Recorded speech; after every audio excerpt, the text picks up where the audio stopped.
Θα έκανες ποτέ άλμα χωρίς προετοιμασία? Η αλήθεια είναι πως ούτε εγώ. Τότε γιατί να πάρουμε ένα συμπλήρωμα διατροφής χωρίς καθοδήγηση?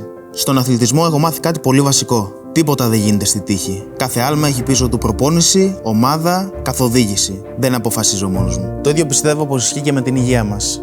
Ζούμε σε μια εποχή που οι πληροφορίες έρχονται με ένα swipe. Συμβουλές, τάσεις, δοκίμασέ το, δουλεύει σε όλους. Αλλά η υγεία δεν είναι trend. Είναι ευθύνη. Τα συμπληρώματα διατροφής μπορούν να έχουν ρόλο. Όχι όμως επειδή τα είδαμε κάπου, ούτε επειδή τα παίρνουν όλοι.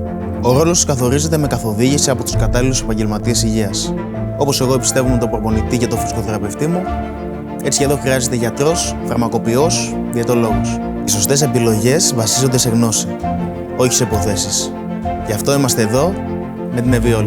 Οπότε πριν αποφασίσεις, ρώτα τον κατάλληλο επαγγελματία υγείας. Γιατί το πιο σημαντικό άλμα που μπορούμε να κάνουμε είναι προς μια πιο συνειδητή φροντίδα του εαυτού μας.